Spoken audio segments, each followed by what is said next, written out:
మొన్ననేగా మీరు విడాకులకు అప్లై చేశారు. ఈరోజు ఎందుకు వద్దనుకుంటున్నారు? తన క్లయింట్ను అడిగాడు లాయర్.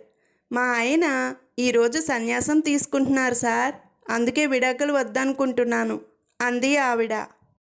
సరోజ, కాంతం పిన్ని, బాబాయ్ గారు టీవీ చాలా శ్రద్ధగా చూస్తున్నారు. ఏదైనా ముఖ్యమైన విషయం చూపిస్తున్నారా అని అడిగింది. కాంతం, అవునమ్మా, వార్తలు చదివే అమ్మాయిల్ని చూసి ఆనందిస్తూ ఉంటారు. ఆయనకు అదో ఆనందం అని చెప్పింది. మా ఆయన నిద్రలో నడుస్తున్నారు సార్ అంది పేషెంట్ భార్య. ఇందులో కంగారు పడాల్సిందేం లేదు. ఇది చాలామందికి ఉండే జబ్బే. కొన్ని రోజులు మందులు వాడితే అదే తగ్గిపోతుంది అన్నాడు డాక్టర్.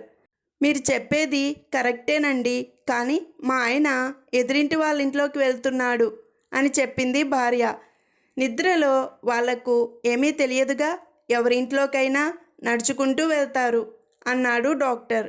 కానీ మా ఎదురింటి వాళ్ళ ఆయన లేనప్పుడు మాత్రమే నడుచుకుంటూ వెళ్ళడం, అది కూడా జబ్బేనా అండి అని అడిగింది పేషెంట్ భార్య. భర్త, నేను సన్యాసుల్లో కలిసిపోవడానికి పోతున్నా అన్నాడు భార్యతో.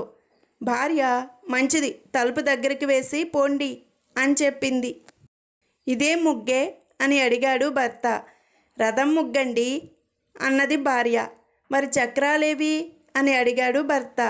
చక్రాలేస్తే ఎవరైనా తీసుకెళ్తారని వేలేదండి అన్నది ఆమె. ఓ మనిషిని కాపలాగా గీయాల్సింది అన్నాడు భర్త. అనుకున్నాను, కానీ వాడు అందుకు రోజుకి 500 అడుగుతాడని గీయలేదండి అని చెప్పింది భార్య.